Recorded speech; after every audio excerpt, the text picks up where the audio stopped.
It is 5:30 and I am going to call the Maplewood City Council Manager Workshop to order. City Clerk Sint, would you please do the roll call for us? Certainly. Councilmember Cave. Here. Councilmember Juniman. Here. Councilmember Knudsen. Here. Councilmember Villavicencio. Mayor Abrams. I'm here as well. Thank you very much. First item on our agenda tonight is the approval of the agenda. Is there a motion to approve the agenda? I move approval. Second. Moved by Juniman, seconded by Knudsen, the motion to approve the agenda. Is there any further discussion? Hearing none, then let's take a vote. And tonight our order is going to be Councilmember Villavicencio, Councilmember Cave, Councilmember Juniman, and then Councilmember Knudsen. Is Councilmember Villavicencio with us yet? I don't see her on the screen. Councilmember Cave, how do you vote on the agenda? Aye. Councilmember Juniman? Aye. Councilmember Knudsen? Aye. I vote aye as well. The agenda is approved. We have no unfinished business tonight. We have one item of new business, which are our commissioner interviews. City Manager Coleman, you are the presenter on this item. Do you want to kick this off for us tonight? Yes, thank you, Mayor, members of the City Council. Tonight, the council will be interviewing 7 candidates for 5 commission openings. In your packet, you saw that there was an 8th candidate. He has since withdrawn. That is Isaac Muhammad, who was first on our list this morning. He is interested in serving at a later date, but had something come up that prohibits him from being involved this evening. Also, we did send you some questions, which I think you can work through those here when I get done with this presentation. Those were included in your packet. Once all the interviews have concluded, council members should rank the candidates for each opening and submit their score sheet to Lois by Friday, April 16th. The scores will be tallied and the results and recommendations for appointment will be brought back to the City Council during the meeting on April 26th. Applicants will then be notified of council appointments. I'd also note that Mr. Folds will be our pilot tonight. He has the names and phone numbers of our folks to be interviewed, so he can help guide you, Mayor, on when to call those people up for their individual interviews. That's it, unless you have questions of staff. Okay, thank you, Ms. Coleman, for that. Council members, several of you have been on the council with me and we've done this in the past. Since we're doing this by Zoom, I think what I will do is simply go through that same order and ask, well, let's do this. We'll go back to the old way of doing it. Council members, is there a question that you would like? We have 5 questions for each one of the 3 different commissions that we are interviewing for tonight. And so if you pick question 1, you have question 1 for all of them. If you pick question 2, you have question 2 for all of them. So is there anyone who has an idea of what questions they would like? Cave, I'll go for 1. Okay.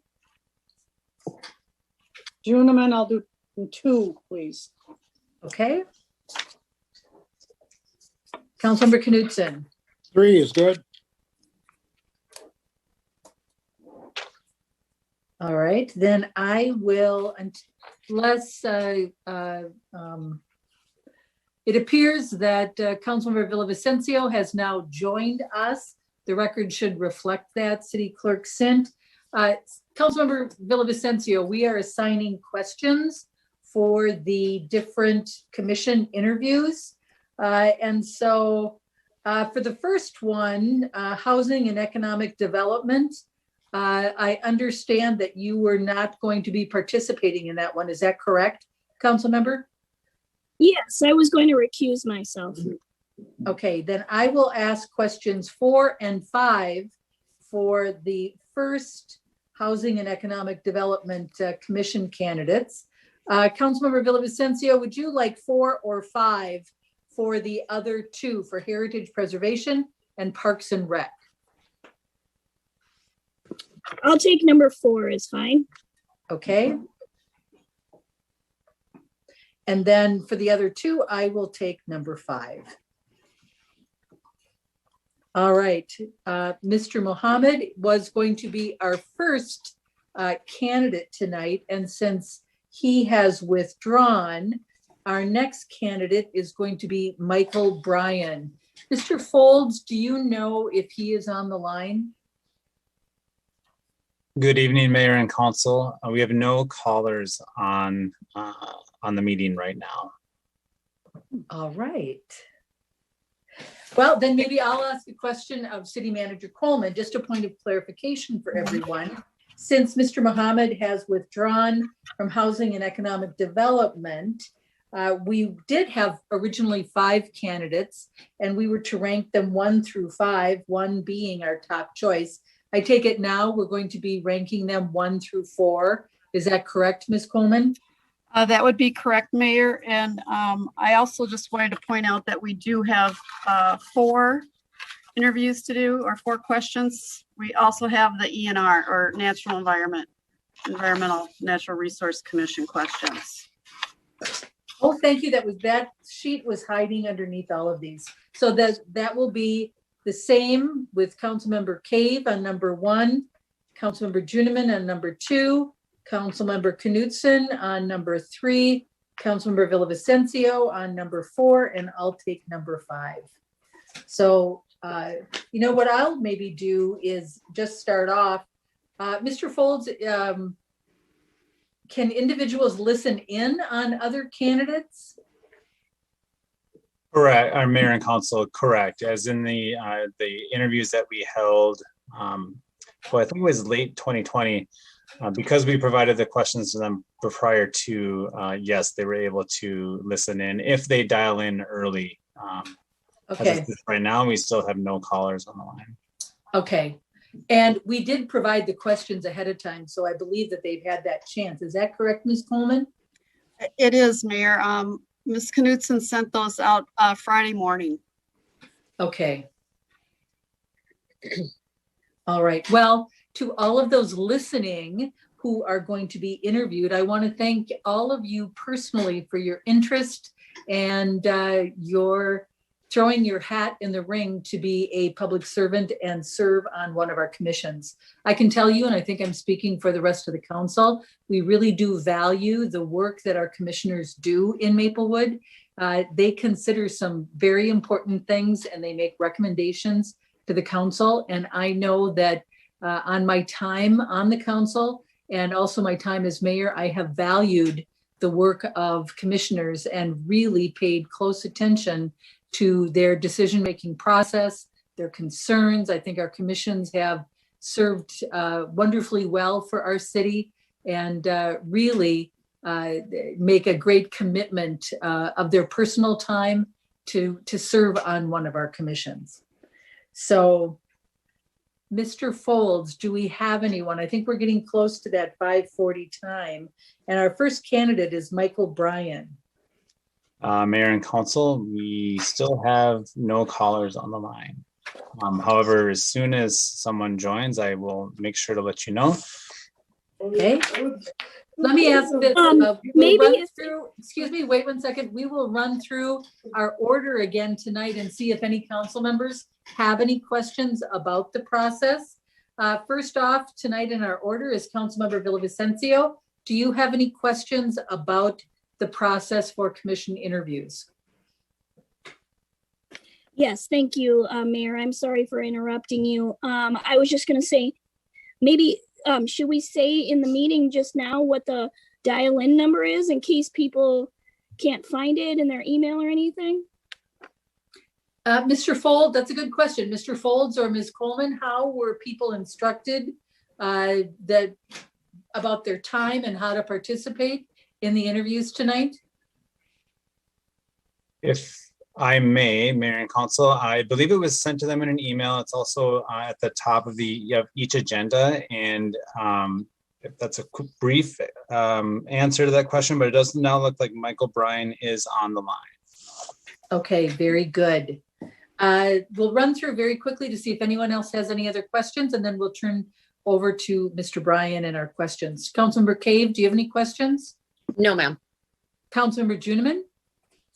Yes, in the past, we had an option for no vote or whatever, where you didn't include someone if you didn't wish to give them a ranking.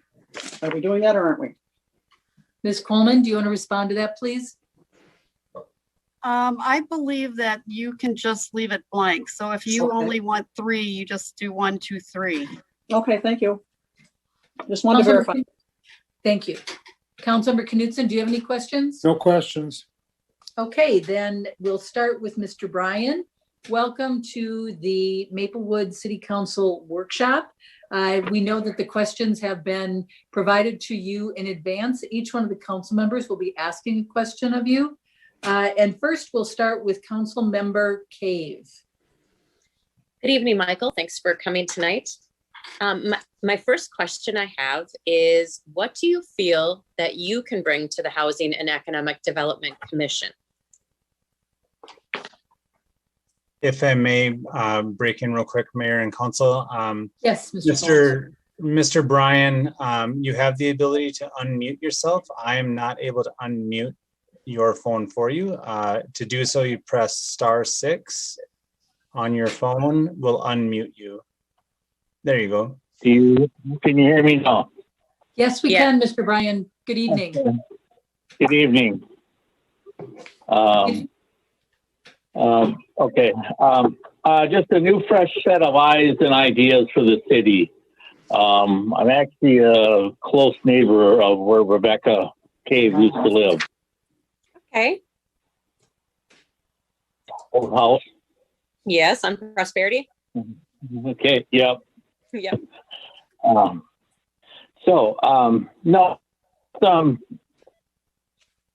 This is what I'm retired from 3M about 6 years ago.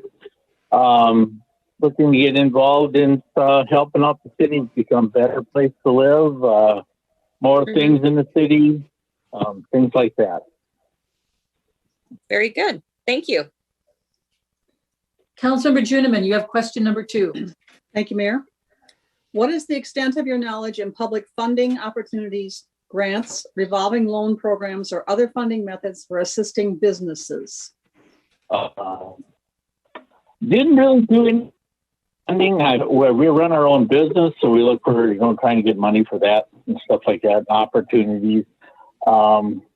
Don't really look for loans, I guess. I was in research and development for 3M. I did a lot of finding different ways to solve problems and get products and that kind of stuff. So I think I can learn as I go on how to get things done and be successful at it.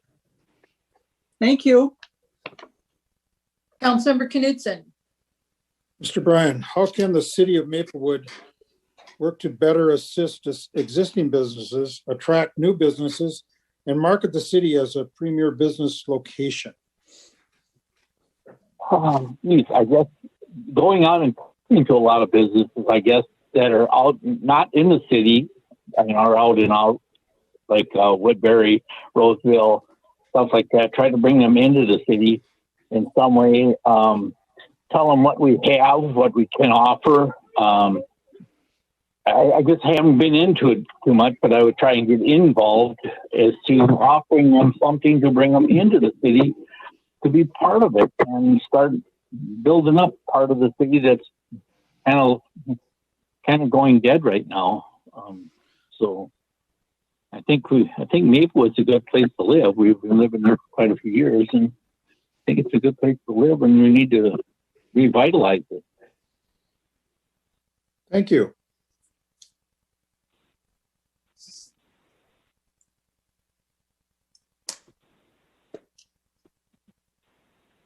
Anything else you'd like to know? The mayor will ask you a few more questions. Are there any Okay. specific, thank you. Are there any specific locations in Maplewood you would like to see the city work proactively to encourage redevelopment? If so, where? I would probably going down at night, the lower south side down in there. I think it's getting a little run down. I think need to kind of help the housing down in that neighborhood. And I think Maplewood Mall needs some help out in that area. I think Maplewood Mall is dire needs and needs to be business to talk to or try to bring something in to get back to the glory that it was at one time. Okay, thank you. And the last question, what do you see as a particular housing need in Maplewood? For example, more or less affordable housing, more or less multifamily housing? Actually, I think there's a lot of housing right now for the elderly, but I don't think there's a lot of housing that's affordable for them. I have a mother-in-law that's, 81 years old, very low income, not a lot of places for her to live that she can afford. It would be nicer to find, better housing for that. We need housing for young families too, to get young families into the city, kind of vitalize it, but also take care of the older people. I think the middle class is pretty good here. We got some nice neighborhoods, so I think there needs to be a little bit of looking around at different parts of the city to build it up in both ways. Hey, thank you very much for that. We have concluded our questions.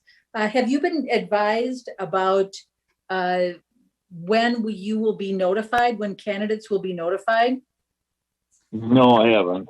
Okay. The council members after this meeting will score all of the candidates and turn that in by this Friday. And then the appointments will be brought back to the city council during our meeting on April 26th. So we will announce the candidates at that time, okay? Yeah. Are council meetings even open for anybody to come and sit in on anymore? At this point, we are still doing Zoom meetings because of the pandemic. We do have a date that we have discussed as coming back to full in-person meetings, which is June 14th. So that's really what our goal is to get back to in-person meetings. Okay? Okay. Thank you, Mr. Bryan. All right. Thank you. Great talking to you all. Thank you. Thank you. Our next candidate is Kyle Sarpong. Mr. Folds, is he on the call?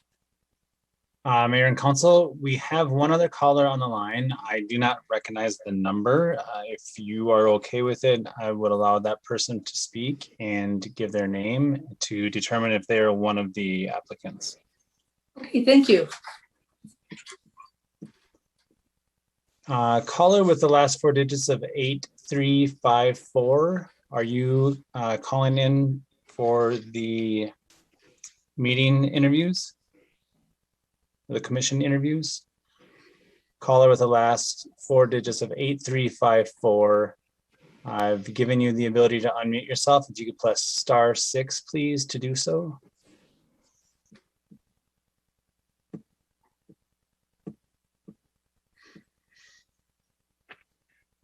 Caller, you will need to unmute yourself. We can't hear you at this point. There, that's better. Could you identify yourself, please? Daryl Paulson. Daryl. Okay, Mr. Paulson. You actually are our 6 o'clock caller. We're waiting to call. Mr. Sarpong is at 5:50. Okay, I'll just wait. All right. Mr. Folds, is there anyone else on the line? Mayor and Council, there's not at this time. Mr. Paulson is the only caller.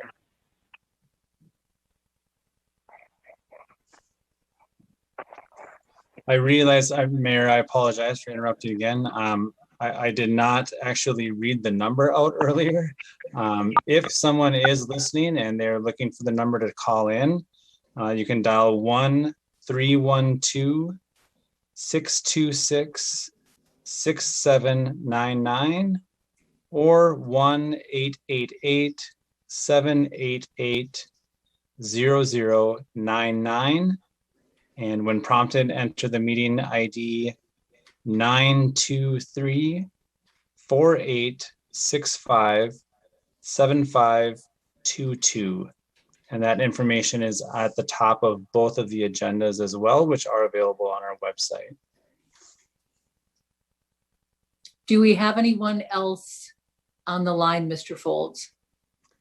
Mayor, we do not, other than Mr. Paulson. Okay. I recognize that doing commission interviews by Zoom is a very challenging thing. So we'll just kind of do the very best that we can.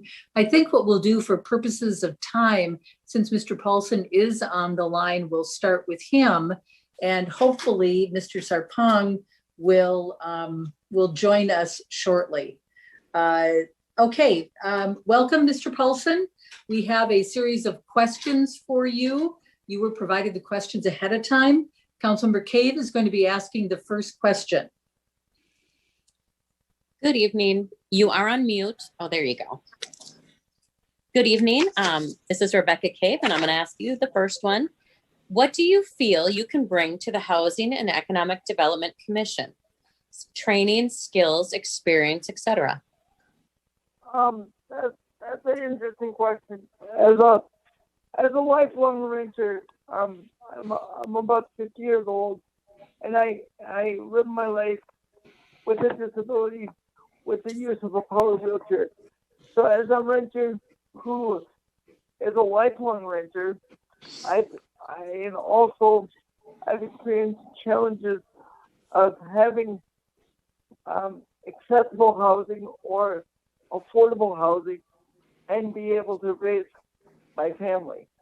Over the course of the last 3 decades, however, I've been fortunate and had the opportunity to work with Ramsey County and several other counties to provide housing assistance and to be advocates for other folks in my situation, as well as elderly and people that have mental or mental illness challenges. Thank you. Councilmember Juniman. You're on mute. Sorry. It doesn't like me. It didn't want to let go. I guess I'm not supposed to talk. Okay, Daryl, I'm here now. What is the extent of your knowledge in public funding opportunities, grants, revolving loans, programs, and other funding methods for assisting businesses? As a lifelong renter with disabilities and most housing challenges throughout my life, I have had the opportunity and the experience of navigating through such programs. Not only have I done that for my own self and my own family, I've had the ability and the opportunity to do that for other folks in a professional setting.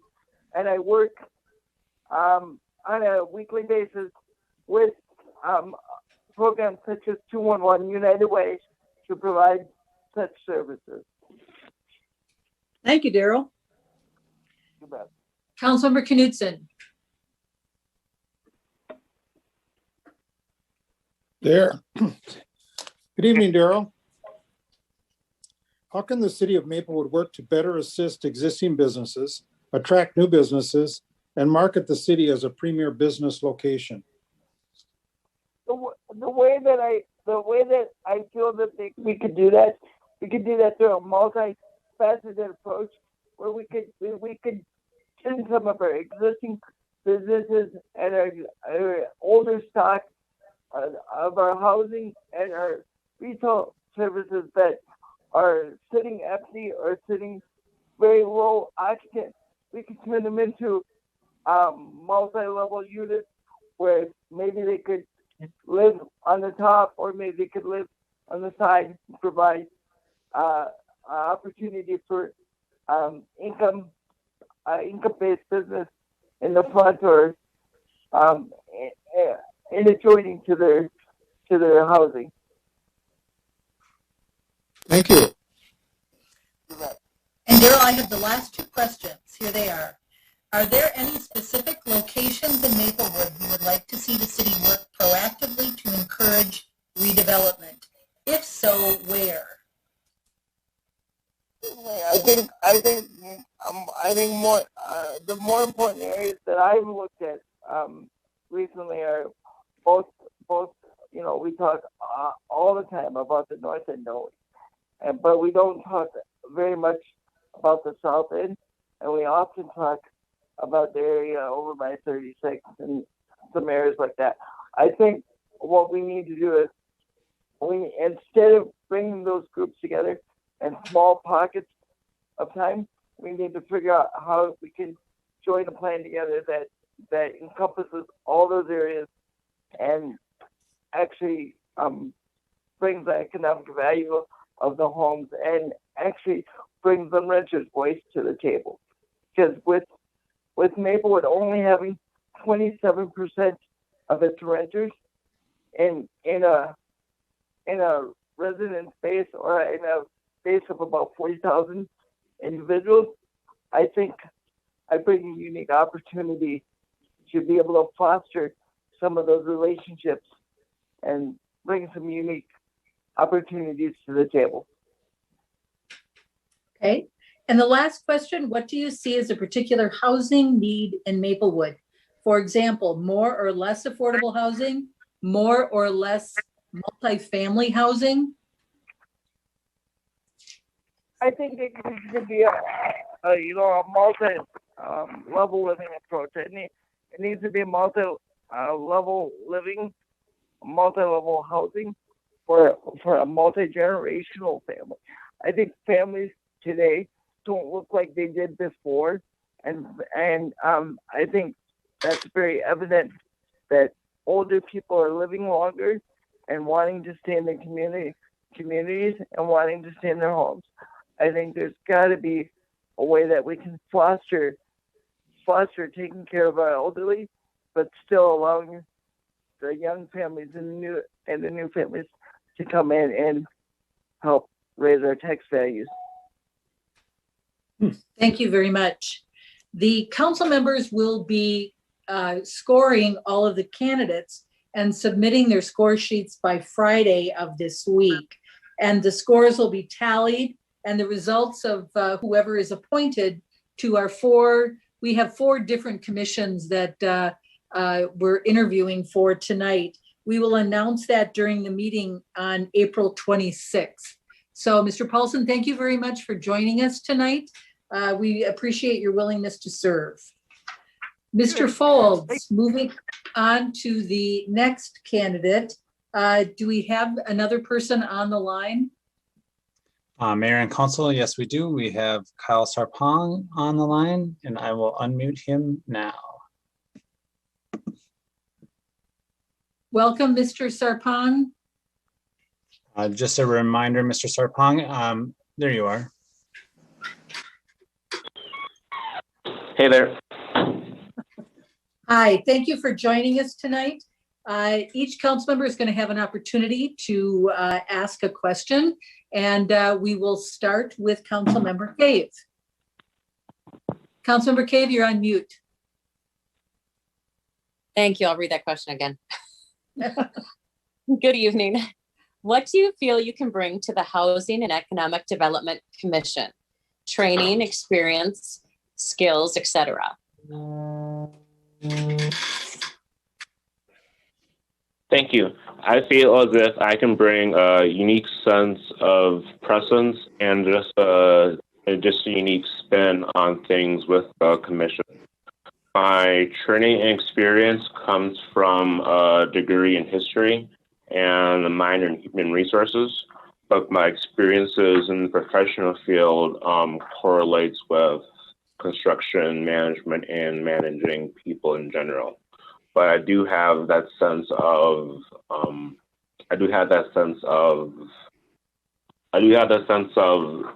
being a part of the Maplewood community, seeing it firsthand, being around it, growing up and stuff like that. And so just seeing firsthand experiences of what I see, which can make Maplewood even better, which can make Maplewood profitable, which can make Maplewood more thrivable, actually, is one of the things I can bring to this commission. Very good. Thank you. Councilmember Juniman. Thank you, Mayor. Kyle, what is the extent of your knowledge in public funding opportunities, grants, revolving loan programs, or other funding methods for assisting businesses? I do not have much experience in public funding, grants, and revolving loan programs at this time. Thank you.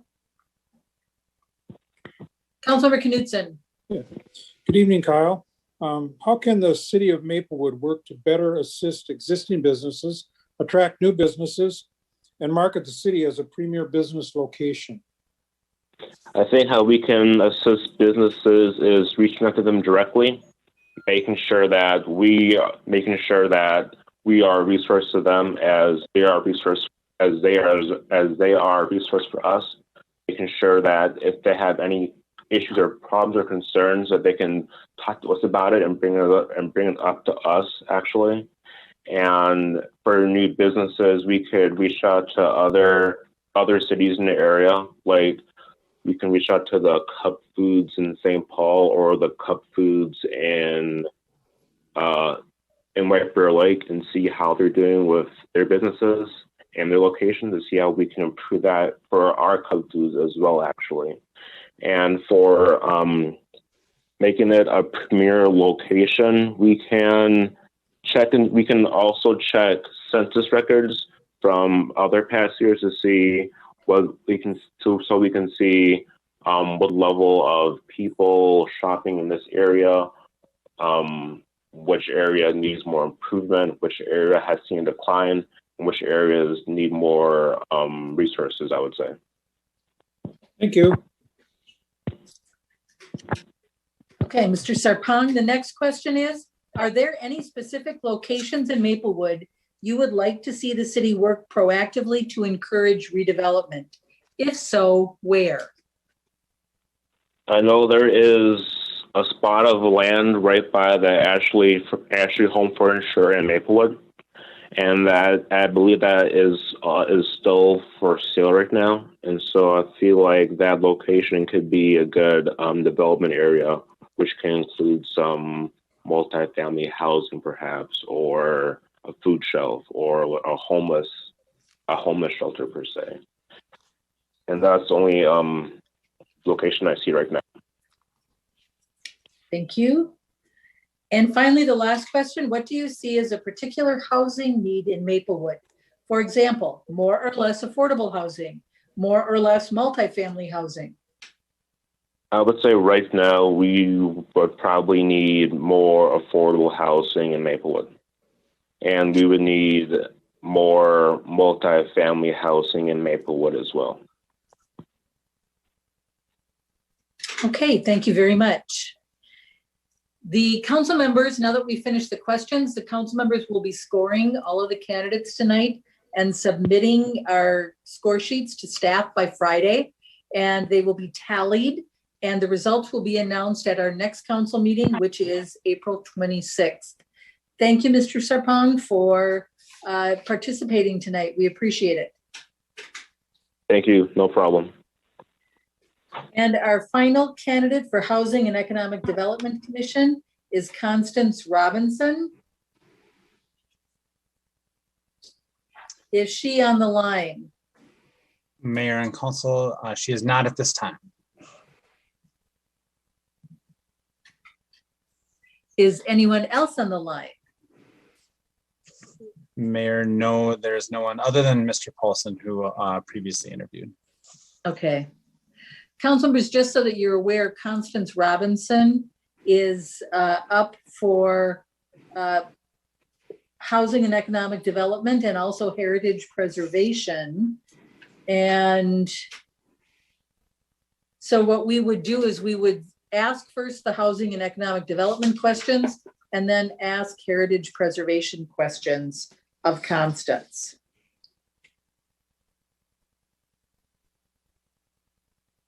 Looks like Constance has another 3 minutes, so we will just simply wait. Mr. Folds, please advise us when she is on the line. Mayor, absolutely, I will. Mayor, it looks like Constance has now joined the meeting. Thank you, Mr. Folds, and welcome, Constance, to our council workshop. We are interviewing you tonight for your interest in 2 different commissions. Each council member will be asking a question. If you want to unmute yourself so that we can hear you, it's *6. Is that correct, Mr. Folds? Very good. Thank you. Councilmember Cave, you have the first question. Okay, welcome. My first question, what do you feel you can bring to the Housing and Economic Development Commission? Your training, skills. I'm sorry, I'm listening as you're reading it, sorry. No, that's okay. Training, skills, experience, etc. Please explain. First off, I want to say good afternoon or good evening. My name is Constance Robinson, and because I know that the goal of housing and economic development has a lot to do with revitalizing communities, developing a rehabilitate or affordable housing for our families, I truly believe I can bring just insight and looking at things from an equitable lens. As an African American who lives in this community, I understand that there's certain areas where families feel compelled to move to, not understanding or knowing about the background or demographics. I believe I can create a solution to the problem by addressing some of these economic problems, I would say, or just barriers where some families are not aware of the free classes that are being offered through our community, right? There's free counseling and technical assisting that staff, or if not staff, but I've just got off work, I'm sorry, that families can really get involved with when they look into the books that we have as a community. But that too is another barrier because we have families from different parts of the world who speak different languages. So I believe what I can bring is different ways of translating how to get the information out to our families. If it means door knocking, if it means providing literature or newsletters in their native language, or even using some kind of robocall in their native language, but making sure that they're able to get that information so that they'll know how to buy a house or what's needed for an apartment if you need that $40, $60 application fee and where it goes to, because some people have complained about, oh, I have to pay $60. Well, that covers the background check, right? That covers reaching out to the different references. And many people don't know that. So I think that's another piece that I'm able to bring to the housing economic development. Very good. Thank you. Councilmember Juniman. Thank you, Mayor. Good evening. What is the extent of your knowledge in public funding opportunities, grants, revolving loan programs, and other funding methods for assisting businesses? For assisting businesses was the key.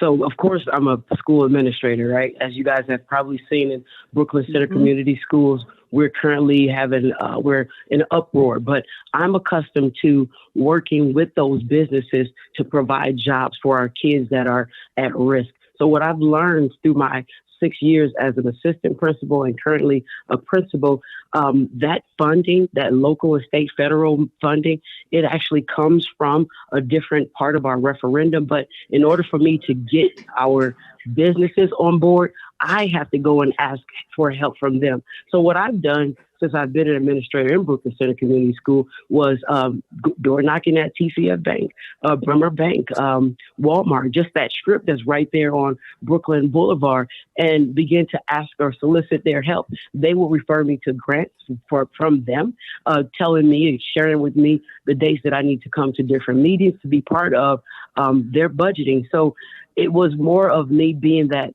because I was looking to help our kids not just graduate, but after graduation, let's see if we can find you a job, not just a job, but a career. So what I've learned was going out into those businesses, finding out what's needed, but also partnering with the different organizations so that we can bring money into our district and into our community. I only written, and that's why I've mentioned working with the school versus the businesses. I've only written one grant, and that was with Fairview, and it was for our mental health students. So although it's not a retail business, it's actually an organization outside of our norm, but it is a business. And that's what I did 2 years ago for our mental health, social and emotional health grant for the entire K through 12 school district. That's the only one. The other ones, of course, are just focused on students and our staff and community building. Thank you so much. Councilmember Knudsen. Evening, Constance. My question is, how can the city of Maplewood work to better assist existing businesses, attract new businesses, and market the city as a premier business location? It also goes back to the first question about how we are advertising and the demographics in our community. I think first we need to, by retaining and recruiting for just building wealth in our community, I truly believe we have to provide our current businesses with different grants and loans that are available, right? We need to make sure that they have enough funding to keep themselves abreast. Throughout this pandemic, I'm pretty sure we saw a lot of doors shut, a lot of doors closed, a lot of people are just, reinventing themselves. But I think to alleviate that economic distress, it's about providing them with more resources on where to get funding other than loans, but more grants so that our families, our businesses can continue to stay afloat. Another piece would be just researching the current economic condition for our communities. Like what are we really in need of? As I don't know if you guys are familiar with all of Maplewood, but we're right off the corner of McKnight and Lower Afton. And as an African-American woman, there's only one business that's across from Maplewood. Like we're at Holiday, but there's a Somali deli, and then there's a Somali a gas station. But if we were able to somehow find out the funding that's needed to keep these stores, these businesses open, and also providing that time for them to attend a webinar, right? To attend a training, to learn how to write a grant. Maybe we can attract more. We can continue to open up new businesses. Another thing that I found out with these younger people, because I work in high school, is to utilize those young people's little brains, because they have great goals and they have a lot of energy to go through the process of researching how to market locally and nationally and international businesses through social media, through all the different social media outlets that we currently have available at our fingertips. So I think that's the most important thing, is utilizing what we currently have in our community. Thank you. Hello, Constance. Here's your next question.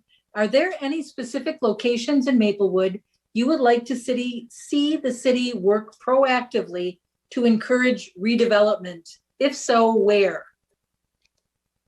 Well, of course I'm going to say my own community, right? So I believe that I really enjoy Dorland. I enjoy our neighborhood, our community, especially during our long walks. If there was areas where we could actually see our natural wildlife, like just be free, it would really be nice for us to open that up. When we're doing our 6 or 7 o'clock walk in the morning, we get a chance to see a deer here now and then, but it would be nice to be somewhere other than across the street at Battle Creek, right? At the actual Battle Creek, but to walk and see natural wildlife, be free. I really believe that. And I know it's probably in my age and throughout this pandemic, I learned to just enjoy natural, the wildlife, and enjoy the free green that we have. I have friends and family from Haiti, and all they see is the orange or red sand. You never really see green. So when you see it, you're very, very, very happy and appreciative. So that's what I would love to see, more of the open and just space for our wildlife. Okay. And the last question, what do you see as a particular housing need in Maplewood? For example, more or less affordable housing, more or less multifamily housing?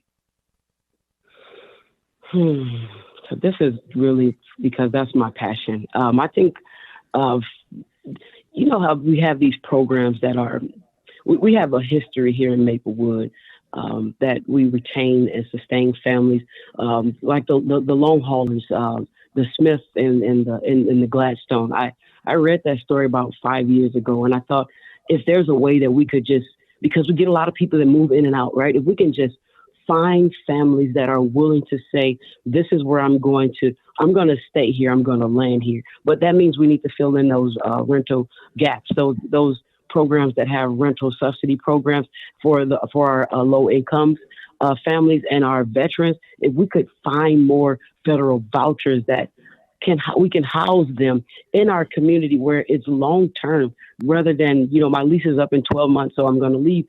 There's really no buy-in from the community when you have renters. But if we could figure out how do we continue to house them and also build other community developments for our families to live for the long haul. Again, it goes back to what resources, what workshops, what is it that they're in need of? Well, we know we need to keep jobs. We know we need to make sure that we're able to get back and forth to work, but what kind of education do I need to know about these new houses? So I think it will be nice to have private, you know, apartments on the private market to, you know, open up more so that we can have more of those low income housing. But I truly believe in people having their own land. So creating that environment or that opportunity for our families to take a class or courses on how to buy a house.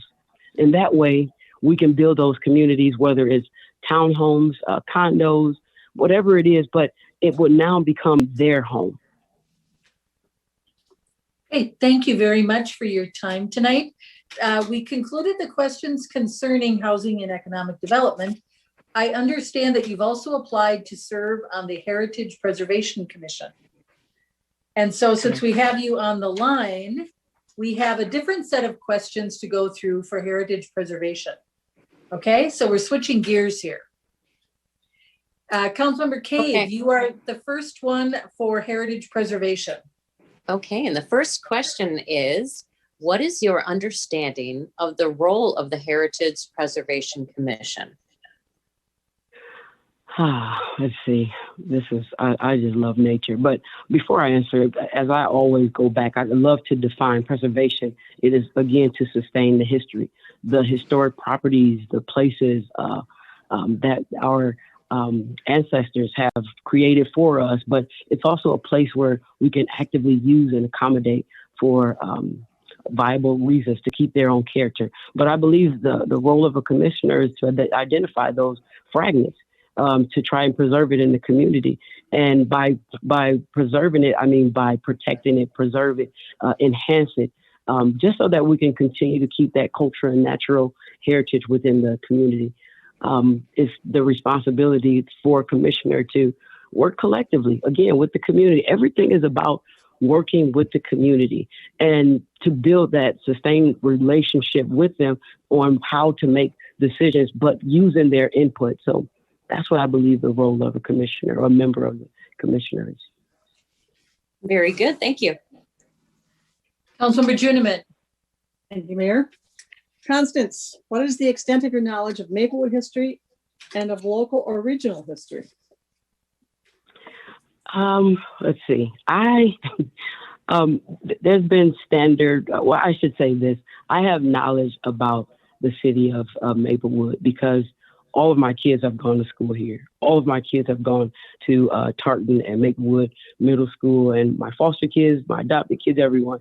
So we've learned about certain things when they were just so bored out of their mind, where I can't do this, I don't want to do this. So we went to Behind the Faucet, and we talked about how the water treatment was filtered back in 1923. I can't remember all the dates. I'm just shooting from the hip. But I'm just explaining to my kids that, you know, because kids, of course, young people, they complain about things because that's what they do. But I had to explain to them about what the behind the faucet is and how it came to be and why it's important for us to honor the water that we currently have that runs from St. Paul to Maplewood. Because I have kids that play football, we talk about the Battle Creek and we talk about the culture and history and the landscape of Battle Creek. We've also discussed the Bruce Vento Trail. Of course, we talk about how the different federal governor created, different square miles for our kids, our families, I should say, back in 1855, 58, somewhere in there. And they created this area to become a city. So now we're a city of Maplewood. And most people would say, well, that's easy. That's how, Woodbury became Woodbury. No, they actually took the time out and measured everything from 72 miles. And that's the reason why, parts of us are near St. Paul and parts of us are by the Woodbury area. But that's the knowledge that I have about Maplewood history. There's more things that I have, but as I'm sitting here thinking, I'm thinking about that water, because that's where my kids would complain about how the water didn't taste the proper way. And then we had to do a visit over to the beach and go through the trail, right, from the St. Paul over into Maplewood to see where all of this was taking place. And of course, we had to set up a simulation as to what Battle Creek was going through with the Kaposha people. And so I'm sorry, I'm also a history major, but I thought that's what I know about Maplewood. Thank you so much. Councilmember Knudsen. Constance, what do you feel Maplewood has that is historic significance and worthy of specific efforts to preserve?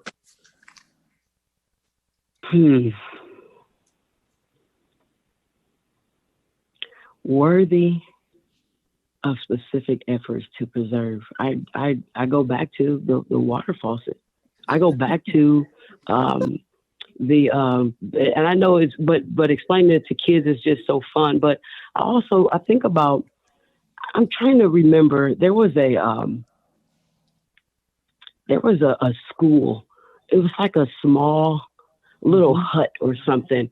Not too far from, not too far from the courthouse, I'm not sure, but I think it would be good to preserve that, because we can always go back to say, I remember when, about the water. I remember, but if you go back to Carver Lake School, it was just a small little place where people would go and, that's where education was taking place. But it was so long ago when it was created. But I truly believe it needs to be preserved so that when not only our students come from schools to do different field trips, but other architecture, other researchers, other families come to the state of Minnesota and visit Maplewood, they can always go back to see that school, because we're still growing, we're still expanding. Even as a district, we're adding more schools, but this is the first.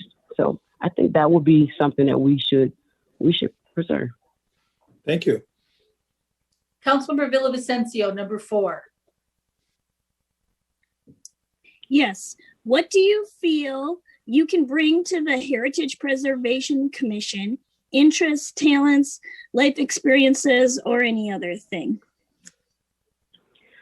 Similar to the questions earlier about me explaining to the entire community, because sometimes resources are ready and available for some families, but not all. And I think having someone willing and able to translate to our families that are part of the BIPOC community about what Maplewood is doing, has been doing to expand and grow, that will be one of the skills that I currently have. I don't have a problem knocking on people's doors, sharing different things, but more so connecting with people. I think as we continue to expand, we will see different families purchase house and go out into the community and truly be part of this enriched community. But I believe I would be able to share out different experiences that I've had as a mom, as a wife, as a community member, as to what we've done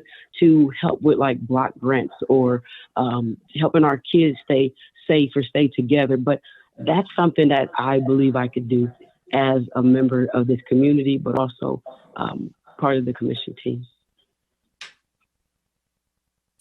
And your last question is, what qualities do you feel an effective commissioner should possess?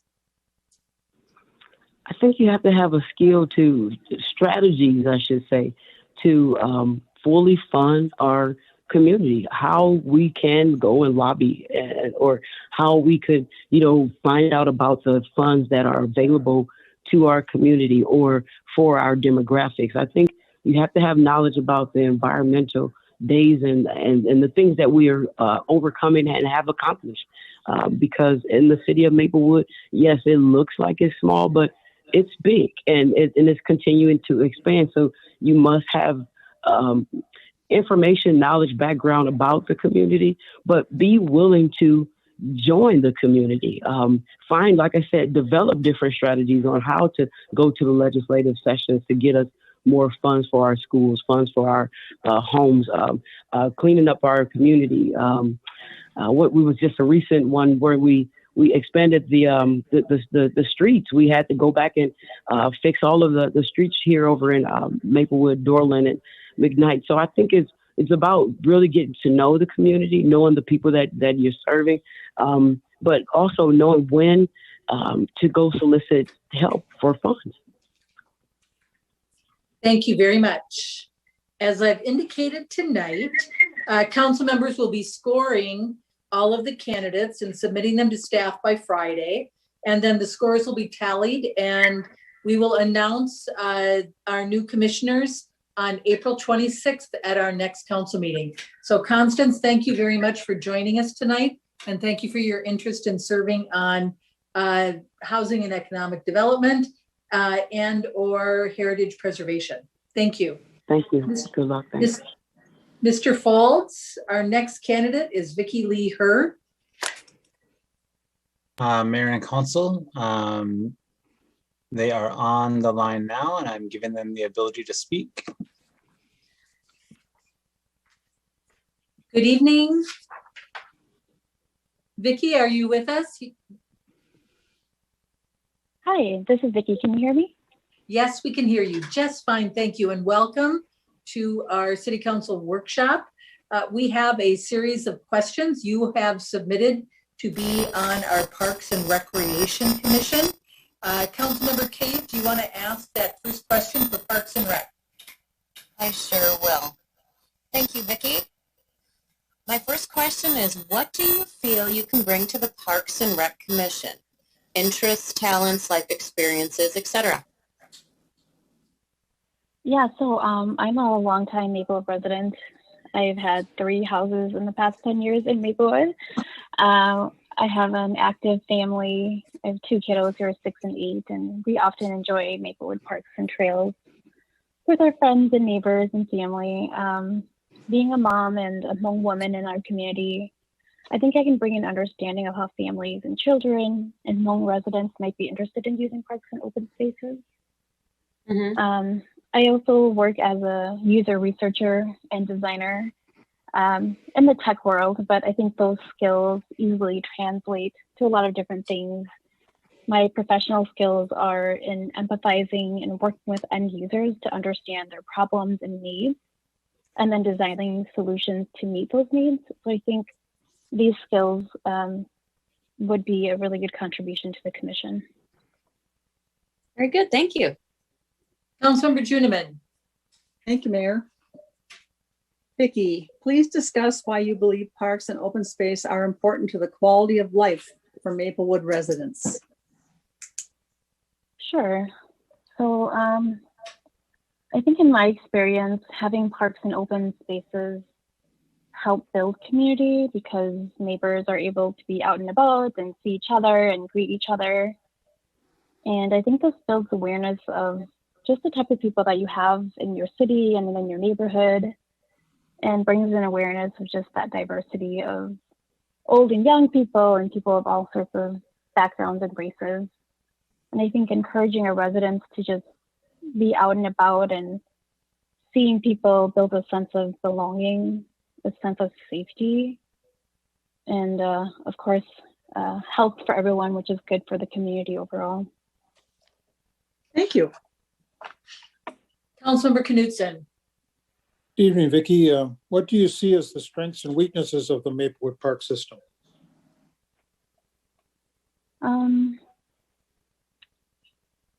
I think that our city does really well with having a lot of parks and trails and spaces sort of spread throughout our weird shaped city, so that nearly every neighborhood has a place they can go and enjoy, and neighboring cities and residents can also enjoy our parks. I really like that. During this whole COVID, my family and I tried to get out to every single park in the city, which we have not nearly or even close to the end of that list. So I think that's really great. And I think we do a really good job of just maintaining our spaces and our assets. Even during COVID, we were still able to get out and enjoy all of these places. So I think that's really great. I think in the areas of maybe, I wouldn't say weaknesses, but things that I would love to see be improved is just a little bit more diversity in what we offer. Like we have trails, parks, and, basketball and tennis and those types of things. I'd love to see us have something more that's just a little bit different to meet needs of people that might not, where their needs are not met today. And other cities have these types of things that are really attractive, things like water structures or dog parks, and just a little bit more diversity in some of our parks I think would be really nice. Thank you. Councilmember Villavicencio. What do you see as the most significant challenges facing the city in regards to parks? I think obviously COVID-19 probably had some impact. I actually served on the Parks and Rec task force this past winter, where I learned a little bit about that and the financial situation and things like that. So obviously that's like top of mind, but I assume we also always need to be keeping a pulse on what's up and coming and what's popular, and maybe things that are activities that are not as popular anymore. So I think those are kinds of things that we would always be needing to think about in terms of challenges. And your last question, excuse me, discuss what the city's priorities should be regarding park maintenance and improvements to city recreational facilities. Well, I assume that one of our top priorities would be to continue to maintain and continue and upkeep our spaces and trails and things like that. I think that I'd love to see us just bring more voices in from the community, because again, as in my professional world, our customers or end users are a top priority, and just hearing from them what kinds of words they use and how they describe things is really important. And I think if we sort of bring in more voices, then we'll be successful in sort of meeting the needs of the actual people using our parks and spaces. Thank you. Tonight, we will finish up all of our interviews, and council members will score all of the candidates. We will return our score sheets by the end of the week. They'll be tallied by staff, and then the results will be announced during our next council meeting, which is on April 26th. Thank you, Vicki, for your interest in serving on Parks and Rec. We really appreciate your participation tonight. Thank you. Thank you. Thanks everyone for the opportunity. Okay, bye. Bye. Our next candidate is Christina Koopman, also with wanting to serve on the Parks and Recreation Commission. Is Christina on the line, Mr. Folds? Mayor and Council, yes, she is, and she just unmuted. Okay, wonderful. Welcome, Ms. Koopman, to the Maplewood City Council workshop. We have 5 questions for you. They've been submitted previously to you. Councilmember Cave is going to ask the first one. Good Okay, evening. thank you. Hi. Good evening. Okay, this is a first question. What do you feel you can bring to the Parks and Recs Commission? Your interests, talents, life experiences, etc. Sure. So I grew up in a very small town in northern Wisconsin. So growing up, I spent a lot of time outside.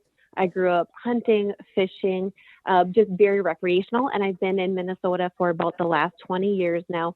And I really enjoy living in the metro, living in Maplewood.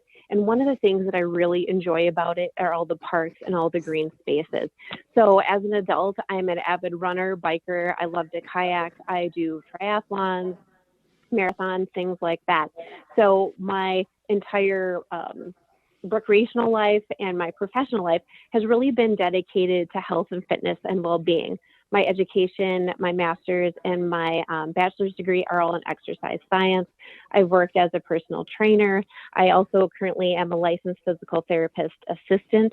So it is just very important for people to be able to have green, safe space that's accessible. I'm particularly close to the Bruce Bento Trail and the Gateway Trail, and I use those frequently, and I love how safe I feel and how well maintained they are. Thank you. Councilmember Juniman. Thank you, Mayor. Christina, please discuss why you believe parks and open spaces are important to the quality of life for Maplewood residents.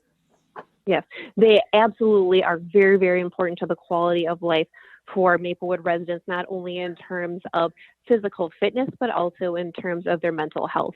I think this past year has been very challenging for people of all ages and all races as we've been quarantined, gyms have closed, we're not really able to go out and spend time with our family or friends or go exercise at the gym. So if all those things are not open and available to us, just to be able to go outside, to walk, to bike, to run, to do all those things, so good for your mental state and so good for your physical well-being as well. Thank you. Councilmember Knutson. Good evening, Christina. What do you see as the strengths and weaknesses of the Maplewood Park system? So as I said, I'm very close to the Bruce Bento Trail and also to the Gateway Trail, and I'm also very close to the Keller Lake space as well. I think they are beautiful. They're well laid out. The concept and their layout is very user friendly. They're very well maintained. They're always well mowed, very well kept clean. There's not a lot of litter or debris. So I think overall, just the maintenance and the appearance and the aesthetic is very attractive to users. In terms, I wouldn't say necessarily weaknesses, but I think there's always probably room for opportunity and for growth. So I think to have more pieces of equipment that were accessible for maybe young adults who had some physical limitations or some physical handicaps, I think that would be a really nice addition. And then also to be able to create outside sustainable fitness equipment for adults. So for example, if your children are playing in the park and you're close by, you know, something that they could also actively participate in as well. Or kind of like placard cues for kind of fitness and things like that, of that nature. Thank you. Councilmember Villavicencio. What do you see the most significant challenges facing the city in regards to parks? In regards, I would say overall safety, because the residents and the users, they have to feel safe enough to be able to get outside and to be able to utilize these spaces. And so sometimes users can be put off if things are dirty or if there's a lot of trash or if there's a lot of graffiti as well. So like I said, I'm a big user of the Bruce Bento and the Gateway Trail. And unfortunately, you know, it's also the spring thaw, so there is a lot of trash and debris out and about. And I have run into several instances of, you know, graffiti and things like that. And it just doesn't look good and it doesn't feel good. And it hurts my heart that people, you know, do those type of things. But, you know, that is what it is. So I think definitely, you know, safety for the users, the equipment that is out there and available for children to use and adults to use, it definitely has to be well maintained. It has to be safe, not only for them, but also from a liability standpoint for the city as well, if anyone were to become injured while they were using it. Thank you. Yeah. Cue the mayor. Mayor, you're on mute. I'll say it again, even though it did sound pretty good. Okay, I love that mute button. Discuss what the city's priorities should be regarding park maintenance and improvements to city recreational facilities. Sure, thank you. The number one item has absolutely have to be safety. Safety in terms of equipment, in terms of it's a safe space for residents to be able to use. It has to be clean, well maintained. It just provides a much more pleasing environment to be able to be in. And if we're inviting the community out to be able to utilize these things, we want parents to make sure and they have the confidence that, yes, I can take my child to this playground, to this park. They can use any of the equipment. They're going to have fun. It's safe. It's usable, and they're not going to become injured. And I think just really to be able to have more accessibility for people of all ages and all physical abilities. Thank you very much. When we Thank finish tonight, all of the council members will score all the candidates. We'll submit them to staff by the end of this week. And then the candidates that will serve on our 4 commissions where we have vacancies will be announced at our next council meeting on April 26th. So thank you, Christina, for participating tonight. Thank you very much. And our last candidate has expressed interest in serving on Parks and Rec and also Environmental and Natural Resources Commission. So council members, we will do both of them. Is Rebecca Bryan on the line? Mayor and council, yes. And I've just given them the ability to unmute themselves, which they can do by pressing *6, please. Thank you. Welcome, Ms. Bryan, to the Maplewood City Council workshop. You've expressed interest in 2 different commissions, Parks and Rec and Environmental and Natural Resources. We're going to do the Parks and Rec questions first. Each council member has a separate question for you. So Councilmember Cave, you have question number 1 for Ms. Bryan. Okay, good evening. What do you feel you can bring to the Parks and Recreation Commission? Interests, talents, life experiences, etc. Ms. Bryan? Hello? Did you hear the question or would you like it repeated? I can hear the question. I don't think you can hear me. No, we can hear you. Oh, okay. So I grew up in Maplewood. My parents' house is right on Wakefield Lake, and so we would regularly go down to Wakefield Park. And one of my saddest moments of my childhood was when the city took away the merry-go-round and replaced it with the pirate ship.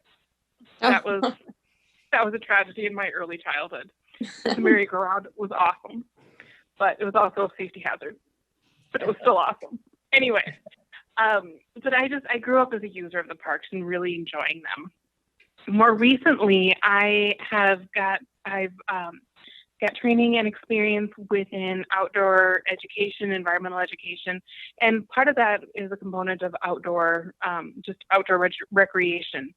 And so I've got other skills that I can bring into parks just from my experience as an outdoor educator, an outdoor educator and an outdoor recreation.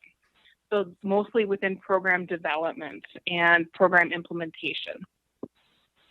Hey, thank you.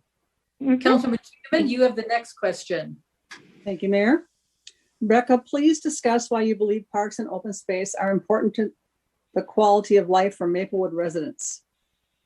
Well, parks and open spaces are places where everybody can go. Everybody is equal when they are in an open space. And so they just provide opportunities for people to gather. They provide a space that allows a person to have an experience that they don't get within their home.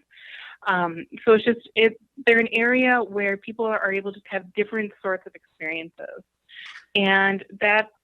But not only can they have different experiences, but within each age group, you have a different experience within the same space. So as your child, you're exploring and gathering information in a different way as you go through your childhood into adulthood. You're taking in new information within that space. So it's they're just places for people to experience life, I guess, and that's why they're so vital. So Thank you so much. Councilmember Knutson. Good evening, Rebecca. What do you see as evening. the strengths and weaknesses of the Maplewood Park system? The park system right now, its great strength is that within the facilities, there's open access for all different types of users. So going back to just the example of Wakefield Park, that's an area that has different, it has enabled people to come and access it. There's handicap accessibility. People are able to get out and explore with the fishing pier. They can get wheeled out there. So there is access for all users. But a continued weakness that I would see for a lot of parks recreational programming is more on within the programming side, in that so many different things require, there's a barrier to access for participation, that is requiring internet for registrations. And so within my experience in program design and also program evaluation, I had an opportunity to evaluate a program within the Minnesota DNR Division of Parks and Trails within their State Park I Can Camp program. And one of the big barriers for continued participation that families and individuals have for getting out to state parks and camping and their continued engagement is sole reliance on internet-based registrations. And so we want to make sure that there is not that barrier for people to use and experience different park facilities and different aspects. So that what I would say is just a continued weakness within the park system. Thank you. Councilmember Villavicencio. What do you see as the most significant challenges facing the city in regards to parks? So I address what I feel is a big challenge for parks is just the reliance, or just removing barriers for participation, especially that barrier for internet registrations. And part of the evaluation that I was in participation with, within the city of Minneapolis, they have some of the highest participation of families for that I Can Camp program that I was looking into. And they also had some of the highest areas of non-internet connected families. And so again, it's just reiterating, making sure that all park facilities have access for everybody. And so removing that one, you can have different applications for registration for use of facilities and programs, but just making sure that it's not reliant solely on one source of connectivity. So, yeah. Thank you. Mm-hmm. Okay, and your last question, discuss what the city's priorities should be regarding park maintenance and improvements to city recreational facilities. What I would think the city, or where I feel the city should put a lot of time and devotion into, is within the growing nature play movement.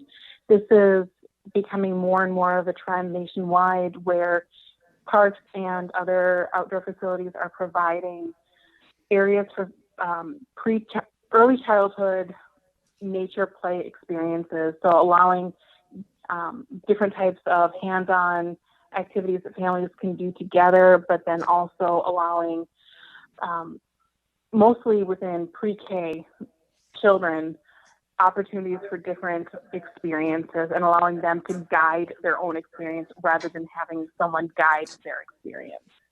So I would like the city to incorporate more nature play design elements into their park facilities. Okay, thank you. That concludes our questions concerning Parks and Rec. Now we're moving on to Environmental and Natural Resources Commission. Councilmember Cave, you have number 1 on that. Okay. What do you feel you can bring to the Environmental and Natural Resources Commission? Interests, talents, life experiences, etc. So I have a very broad base of experience in that I've got a background in natural resources, specifically wildlife biology, and I have spent time working with various agencies in a position where I'm providing environmental education and outreach programs, and I've got skills and background and training in the ability to explain technical language and present it to a wide audience of wide ages with different formats. So trying to remove the barriers and provide accessibility and information to as wide an audience as possible. Within my life, I have an interest in protecting natural resources and also allowing people the ability to experience natural resources. Thank you. Councilmember Juniman.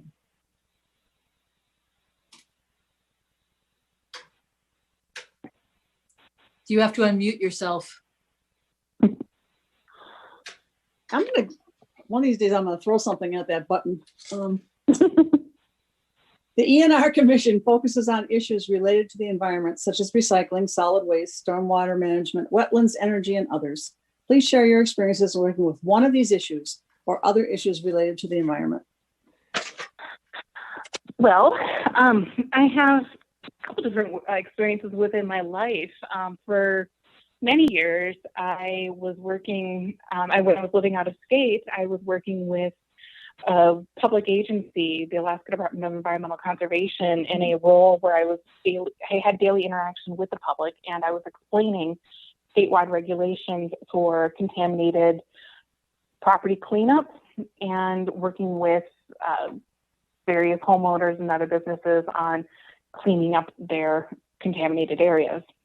But then more recently, within Minnesota, I have spent time within the field of environmental education. And in 2018, I was working with Chisago County's Water Resources Program to provide outreach and education for the entire Chisago County area on aquatic invasive species management and education. And so within this role, I was developing aquatic invasive species programs, such as I got an opportunity to launch a citizen zebra mussel monitoring program, and that required coordinating with lake associations to seek volunteer assistance and working with those volunteers to identify zebra mussels within various life stages and how to monitor for invasive species specifically zebra mussels at their lakeshore property.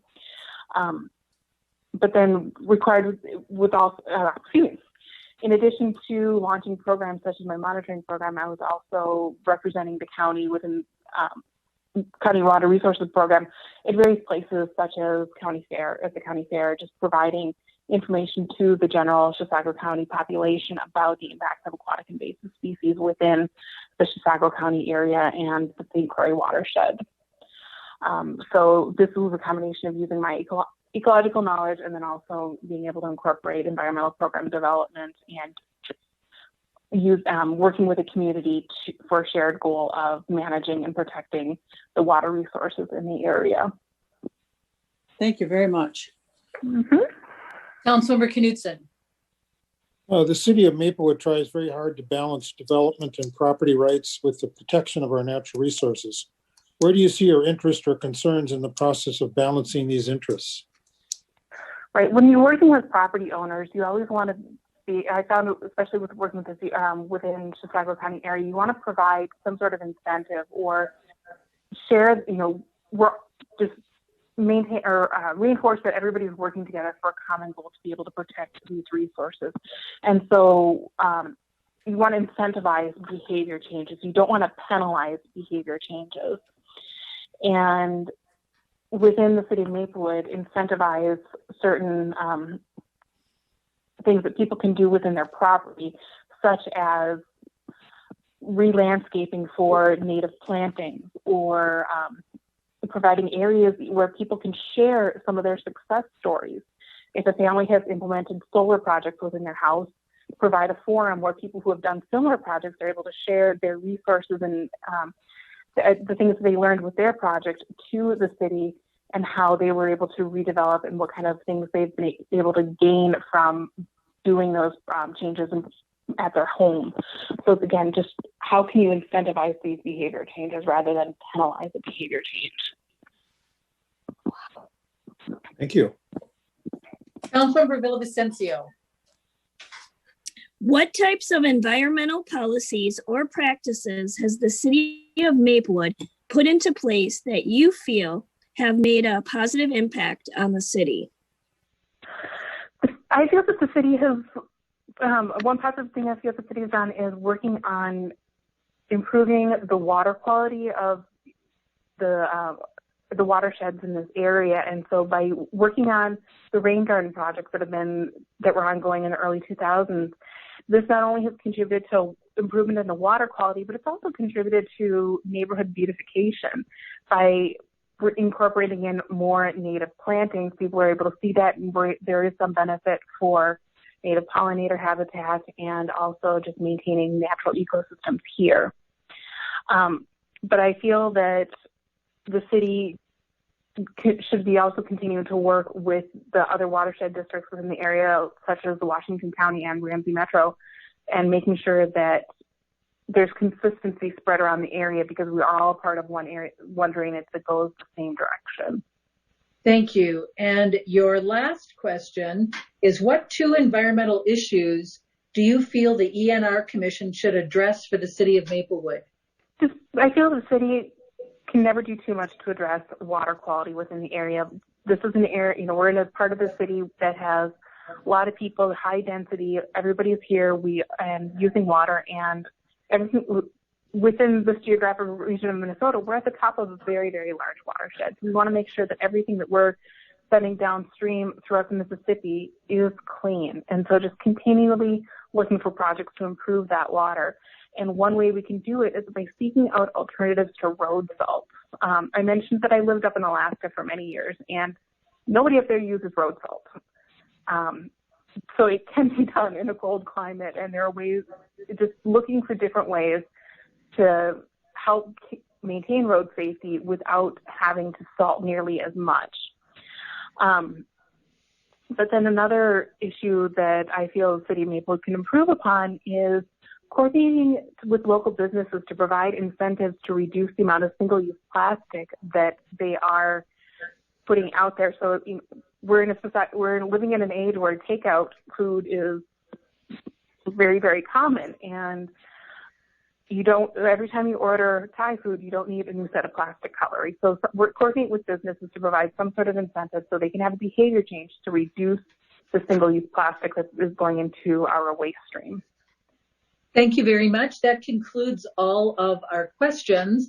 Council members will rank all of the candidates and submit their scores by the end of this week. And then the results will be announced at our next council meeting, which is on April 26th. So thank you very much, Ms. Bryan, for your participation and your interest in both commissions. Thank you very much for the opportunity. I think this would be a good experience for me. Thank you.